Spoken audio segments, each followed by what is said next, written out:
Guys, Willie here with W.T.F car reviews, and today we're going to be reviewing the all-new facelifted 2025 Acura MDX Tech. And a big thanks to Lauren at Moss Acura in Tampa, Florida for helping make this review possible. I'll leave a link to her inventory below, and if you're looking for a new premium car or SUV in the Tampa area, I would definitely recommend checking these guys out and ask for Lauren. And for those of you guys who don't know, the MDX has been Acura's mid-size luxury three-row SUV since 2001. The fourth generation MDX that you see here is released in 2022, and for 2025 we get a facelift featuring a new front bumper, grille, and wheel options.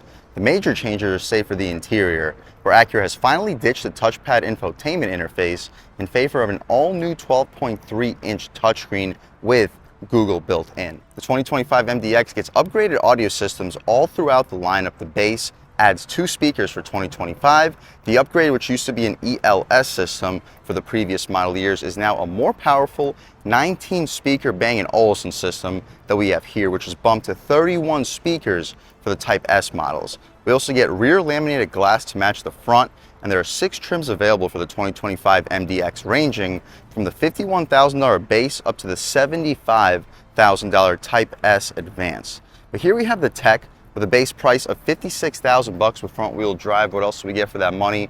Let's jump right in. So first thing we notice is this beautiful dark blue metallic paint color. I'll leave a link right here, show you the exact name of it, but in this Florida sun, it really pops. We get the Jewel Eye LED headlamps, LED daytime running lights, and LED turn signals. Full front parking sensing, massive Acura badge up front, housing our advanced safety features. We don't get the forward-facing camera here on the Tech. Ton of airflow though for the radiator, and functional airflow in both corners. Very wide looking stance because of that new front bumper area. Anyway, taking a step over here to the side, the wheel and tire setup, the Tech gets these specific gray and silver contrasted 20-inch rims wrapped in Bridgestone Alenza Sport all-season tires. The dimensions are 255/50 R20. Remember, we just have front-wheel drive here, no super handling all-wheel drive. So we'll see how these 255 wide tires put the power to the ground. We'll also see how the 50 series sidewalls keep the ride quality here on this luxury three-row SUV. A little bit of plastic cladding to help us out with rock chips in case the front-wheel drive SUV throws some rocks into this beautiful blue metallic paint. A little bit of chrome contrast to the rocker panel side skirt area. We get 4-door smart access. A little bit of chrome for the window trim, body color mirrors with LED turn signals on them. The glass, we don't get blind spot monitoring on it. The icon for the blind spot monitoring is in the inside part of the mirror. Blacked out pillars, shark fin style antenna, and a massive panoramic moonroof. I'll take a step back. Hopefully you guys can pick up the side profile of this 2025 MDX. Hasn't really changed a whole lot with this facelift. This is probably the least changed part of this vehicle outside, of course, of the power plant. We get the same rear wheel and tire setup. The only difference is a smaller brake caliper. The gas cap is push to open, easy fill. I believe Acura recommends 91 octane, but this is basically the same motor out of the Pilot, which can get 87 octane. So do whatever you want with your car. If the manufacturer recommends 91 octane, I'd personally stick with 91. We get full LED taillights, turn signals, and reverse lights, full rear parking sensing. Shout out Moss Acura in Tampa, Florida for helping make this review possible. LED third brake light. Down below, we get a slightly contrasted diffuser with some gunmetal gray in the middle and dual exhaust tips, which look pretty aggressive. But speaking of the dual exhaust tips, let's fire up this 3.5-liter V6 and hear how she sounds.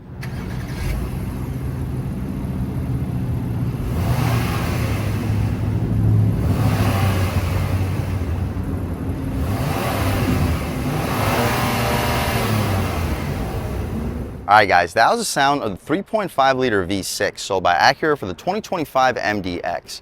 Cranking out 290 horsepower, 267 pound-feet of torque, available either with front-wheel drive or all-wheel drive, sending the power to a 10-speed automatic transmission. You can expect 0 to 60 in the low to high 6-second range depending on your launch, which is acceptable of a performer. It's just not going to blow you away. What you see is basically what we get. The hydraulic struts are appreciated. The intake doesn't seem to have an air filter, but I'm sure there's something going on inside of that too. But shutting it right up, we'll take a step back, walk around this 2025 Acura MDX Tech, and let's take a step inside and see what we get with one of the best performance bargains out on the road today at around the $56,000 price point, at least before tax or destination. Up top, we get soft touch materials. This is where our blind spot Monitoring gets illuminated, 3-person memory seats, aluminum door handle, aluminum wood-looking trim separating the 2 tiers of leather, which is soft, black contrast stitching, 4-window auto one touch, power folding mirrors, 4-way adjustable mirrors. We get the Bang & Olufsen sound system. It's a 19 speaker and it sounds unbelievable. I could only imagine how the 31 speaker in the Type S would sound. Down below, just hard plastic, but you'll stack 2 footlongs on top of each other or fit a big gulp in the corner. Electronic trunk release, no aluminum nameplate as you step inside, but not a big deal. We get these tan beige seats. They're perforated, heated, not ventilated on the Tech, at least not as a standard feature. 4-way lumbar control. You can recline, drop, lift, and slide the seats with aluminum switches. Taking a step inside, we can really check it out. So foot on the brake, aluminum engine start stop, and everything fires right to life. So outside of the new infotainment screen and a little bit extra storage where that trackpad used to be, not a whole lot has changed with this interior. It's still top-notch premium for the sub $60,000 price point. Leather steering wheel, solid 10 and 2, great 9 and 3 area, and they give you a little flat cutout notch, so the 9 and 3 fits even better in your hand than it otherwise would. No flat bottom. The horn area has a rubberized texture to it. The horn itself, loud and aggressive. We'll do a window check. And not only do we get dual panes up front, as you mentioned, we get dual panes out rear, 4 sets of laminated glass. For a sub $60,000 SUV, that's an unbelievable bargain. You get volume and skip controls, voice commands, and adjustments for the infotainment. The adjustments include back, phone, FM, AM, USB, Bluetooth, Apple CarPlay, Android Auto, and you can customize the display. I personally leave it right back where it was with the music. I currently have the sound all the way down for copyright purposes, but this Bang & Olufsen sound system, I'm telling you guys, it sounds fantastic. On the right side, we have a radar cruise control, lane keep assist. We can also adjust the right side with our trip computer, our trip A and trip B. You can adjust between Google Maps on your infotainment screen, oil life, tire pressure, G meter, driver attention, seat belts, blank screen, safety support, and settings. My personal favorite would be the Google Map on the display, so we'll leave it there. We have our MDX icon in the center, shows us our brake lights, turn signals. Let's see if it shows us reverse lights. It does not, but it does show us our front and rear parking sensing. Throwing right back into park, we can check out the stocks. They have a satisfying click, auto headlamps, auto high beams, and auto rain sensing wipers, all appreciated features. We also get a power tilt and telescoping steering column, some padding for the front part or the bottom part of this dashboard. You can turn off the parking sensors, traction control, and 360 sense. You can adjust your interior brightness, electronic parking brake, and hopefully get a good look at the pedals. I forgot that I had it in reverse. The car lunged forward because I haven't taken my foot off the brake. Anyway, we mentioned the aluminum engine start stop. It illuminates red when the vehicle's turned on. Some soft touch materials for your knee will often hit. The dashboard is all leather stitched. No heads up display on the Tech trim. Got to go to the higher trims to get that. We can check out our all new 12.3 inch touchscreen. This is a huge upgrade compared to before because that trackpad, let's be real, it was a little bit towards the annoying side. We can see everything that we have available. Pause, take a look, Bluetooth, Alexa, vehicle settings, trip computer, USB, AM, updates, Wi-Fi hotspot, cabin talk, just like in the Honda cars, clock, Acura Link, compass, all of that. We also have home, back, Google Assistant, maps, Apple CarPlay with Android Auto, and you can add whatever widgets you would like. You can see a song that's currently playing on the right side, compass, clock, and our range with average fuel. That's my personal favorite, so we'll leave it there. The maps, let's check it out. It's an all-new Google Maps display, unbelievable resolution, and unbelievable response. The upgrade that Acura has given us for 2025 for this infotainment system is one of the biggest tech upgrades that I've seen since I started doing car reviews. Definitely a bigger upgrade compared to BMW with their iDrive 8 system, big thumbs up. And we still keep all of our hard buttons for the climate control, which makes this infotainment setup even better in my opinion. We had hazards in the center, 2 air vents, some piano black, which will get fingerprints on them, so keep your cleaning supplies at hand, but when it's clean, it looks premium. Some more of that aircraft style aluminum above the gloss black. Heated seats, no ventilated seats. Ventilated seats would be appreciated, but on the higher trims, it comes standard, and I believe it is an option here on the Tech. Auto engine start stop, you can disable for this review. Brake hold, our charge ports, USB A and C port, which you can hide away. But again, it is piano black, so it'll leave a little bit of fingerprints. Volume dial, skip control, nice location for the driver. The passenger will have to reach over a little bit. Some extra storage without the trackpad, wireless phone charging pad. You'll fit 32-ounce bottles in these cup holders, which are outlined in aluminum. and a nice premium texture for the plastic trim. The armrest is gushy, soft, black contrast stitching. You check out the storage space in the top tier. Fit some coins, business cards, car accessories, and the bottom tier is more spacious. You'll fit 4 or 5 1-liter bottles of soda in there, 2 USB-C ports. The glove box is damped, lined and felt, and decently spacious. You'll fit 20 license plates in there. Should fit 2 pairs of shoes. You'll at least fit one with a third shoe, possibly a second pair of shoes if you're under, say, a size 12. Anyway, frameless auto-dimming rear view mirror with 3 garage home link settings.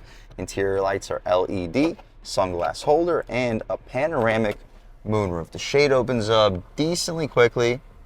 The glass looks large. We'll see how far it opens up once the shade does its job. The glass we have to press and hold, and it opens up automatically. It goes on top of the second panel, so it sticks out a little like a sore thumb. See if it goes out any further. It does. Wow. So well into the second row, a massive opening. We could poke our way out of here. Beautiful day today in Tampa, Florida, sunny and 87 degrees. You can shut this glass right up, leave the shade open, so when we hop out back, you guys can see how much light is brought into the cabin thanks to that massive panoramic moonroof. The last thing I didn't mention are these paddle shifters. They have a very premium plastic feel. They're not the aluminum ones that you get on the Type S trims, but they still feel very solid, and that's about it for the front seat, at least, of this 2025 Acura MDX Tech. Let's hop out back, see how much space is offered back there, as well as the overall quality of the material. So up top, unlike the Pilot sibling of this vehicle, we get soft touch material, sunshade, aluminum separating the soft touch from the leather trim with some shinier aluminum up top. Leather armrest, it's gushy soft, auto one touch window, and as you mentioned, not only do we get dual panes up front, we get dual pane windows out rear. This should be one of the quietest SUVs in the segment. 2 more Bang & Olufsen speakers on the door panel. The materials down here are hard plastic. You'll fit a 6-inch sub with no problem, maybe stack 2 on top of each other with a big gulp right next to it. The second row seats have absolutely zero bolstering on them, but they're nice soft leather trim with perforation in the center. They're adjustable too. You can recline them and slide them with solid legroom. I'm a little bit over 6 feet tall, sitting behind my seat settings, and I still have about 5-6 inches of knee room. See if we can slide the seat back. We cannot. This is as far back as it goes. And the recline function, this is as reclined as it goes. So in the full recline, I have about 1.5 inches of headroom. In the upright position, I have about 1/2 inch of headroom, but the legroom goes up to about 6 inches. So very solid amount of space overall. We'll see if the third row space is as solid as it is up front. The center armrest is really soft, 2 cup holders. You can fit quite a bit of stuff, just like in the Pilot. We can lift it up. It's a pretty tough process with one hand, but we figured it out. We're a little bit more experienced now. I've reviewed like 3 of these MDXs and like 5 of the new Pilots. So we figured it out by now. 3rd zone climate control. It's not a 4-zone, but you can still adjust it and close the vents. If need be, we have a power outlet. It's 12 volt, 2 USB-C ports. No AC outlet. This is where it would be if it was optioned in. Mat pockets behind both of the front seats. The air vents are part of the center console. We don't have anything that blows directly into our face. More Bang & Olufsen speakers. The lights back here are LED, and we get a hook for both of the grab handles. That's about it though, guys, for the second row. It's a pretty decently spacious second row. I would definitely be able to sit back there for long trips with no problem. Let's check out the third row. There's just a button right over there. You press it and the seat shoots directly forward. The third row, the MDX has historically never had as good of a third row as its Pilot sibling. Let's lift the headrest up, pull these seats back to where they were, and as you see, my knees are in the seats, but compared to MDXs of the past, I feel like I can do a 30-40 minute trip back here and not complain too badly. As you see, that's exactly where the seat was. If I was sitting in this third row, I'm sure the second row passenger would compromise 1 inch or 2 of their legroom to make things a little bit easier for me, but my knees are only just starting to touch, so you push the seat up 2 inches, I will theoretically fit. My head is starting to touch, so if I was 6'2" or 6'3", I would definitely prefer to be in the second row versus the third, but under 6 foot tall, you should be fine back here. Cup holder, the materials are hard plastic, the windows are decently large, more of your Bang & Olufsen speakers. What you see is basically we get LED interior lights. We press this button, seat shoots forward, additional air vent that blows to our feet, no air vents that blow directly in our face, and as you see, a ton of light brought into the cabin thanks to the massive panoramic moonroof. That's about it though, guys, For the third row, it's not quite as practical of a third row compared to the Pilot, but it is a little bit more practical compared to MDXs of the past. So do with that information as you will. This is a way more premium feeling vehicle than a Pilot, especially a Pilot Elite, which is going to be creeping towards this vehicle's price point. But the Pilot Elite also gets standard all-wheel drive, which we do not get here, so keep that in mind. Anyway, we can take this floor mat box out of here temporarily. Hopefully you guys can get a better idea of cargo space. Oops. With the third rows up, we have a cargo protector, some secret storage. Let's check it out. Pretty solid amount of secret storage. I'd expect you to fit probably 3 or 4 backpacks down here. You might be able to fit a couple golf bags too, and your Fix-A-Flat kit in that little storage stowaway compartment. We don't get power folding third row, but you pull this latch, the headrest immediately falls. You throw the seat forward. Same thing with this opposite side, and hopefully you get a good idea of the cargo space. I'll leave a link right here, show you exactly how much cargo space is back here with the third row up, third row down, and with the second row down. It's a very solid amount of space, and the wheel wells don't protrude very far, so I'd expect you to fit up to an 85-inch TV back here. The height of the step-in at a little bit over 6 feet tall. I'm about 5 inches below the step-in, so if you have older or smaller pets, this isn't the toughest SUV to hop in and out of, and you have a very solid amount of height. But again, what you see is what we get before we shut this thing up. We get a power outlet, 12 volt, 180 max. We get a hook behind it for some grocery bags so they're not flying around. You can throw your grocery bags in that corner spot too. And this button, so if a kid gets stuck back here and the parents accidentally go in the house and forget him in the vehicle, or her, they can just press that button and hop out of this vehicle in case of an emergency without pulling any latches. If the battery dies, that could be an interesting mechanism. I hope there would be some type of backup mechanism, maybe behind this little plastic compartment. But either way, you can press this button to shut the trunk. You can also hold it to set the height. So if you're shorter and can't reach the button, you can adjust where it stops. Actually, I'm sorry guys. Let's throw these floor mats back in there so Moss Acura is not mad at me for losing them.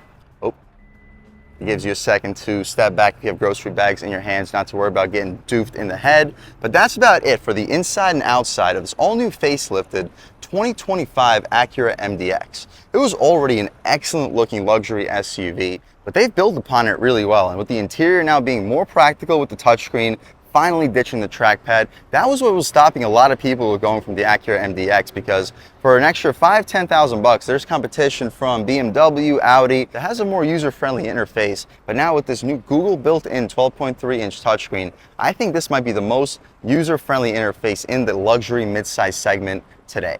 Performance-wise, let's take this 2025 Acura MDX Tech out for a drive and see what it's got. All right, guys, now we're just about seeing everything we need to see with the inside and outside of the all-new 2025 Acura MDX Tech. Let's take it out for a drive and see what it's got. My first impressions, the steering, Acura's always had super buttery light steering, but with this new MDX, it feels very direct. Throttle response to the MDX has also always been great, and that definitely stays the same here. As soon as you lean into it, very sharp bite. We can try out a real-world turning radius test. Really sharp, about half throttle, normal mode. Not too aggressive with the rev range, goes to about 3,500, 4,000 RPM. We'll try it out in sport too, just temporarily. Once we're on the highway, we'll take it out of sport. We can try one out off the line on the gas. Ooh.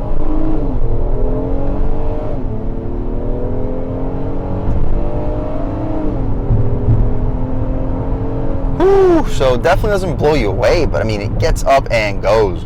We need brake pedal before we actually merge onto the highway, because the guy in front of us definitely couldn't pick up speed like this Acura MDX can. But as we said, once we're on the highway, we'll throw it into normal mode again, try some passing power.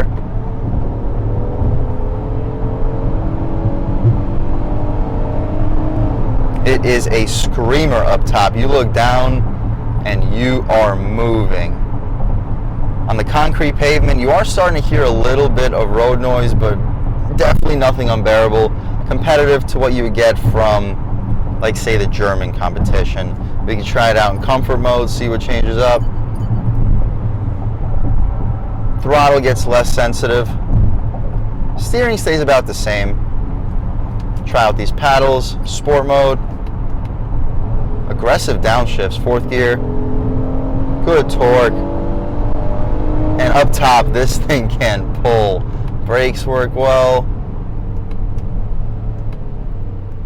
Yeah, guys, this thing can move. I mean, the Type S is definitely a much more aggressive performer, but for the front-wheel drive, just about most docile version of this 2025 MDX, this thing is impressive. First gear on the gas, or second gear. Not sure why they always default you into second gear, but the first gear is so short, and the second gear is so short that it almost feels like how a first gear would have felt back when like the MDX was using a 6-speed automatic transmission. We can try out one more pull in sport mode. Good response, and the paddles react really quickly too. But we'll finish off this review in comfort mode. That's probably where 99% of people are going to be driving this car 99% of the time. And it's just so ridiculously quiet in here. You do hear this high revving V6 go through its high RPMs, but that's about it. You don't hear any road noise. You don't hear any wind noise. You barely even hear these little raindrops hitting the windshield as we're driving along at a pretty decent rate of speed. Overall, if you're looking for a luxury 3-row SUV, but you're not looking to spend over $60,000, I really don't know if you can find a better overall value than this MDX. I would recommend getting it with all-wheel drive, but even with all-wheel drive, this is going to start under 60,000 bucks. That's an unbelievable value. Off the line in comfort mode. Snappy shifts, and it gets up and it goes.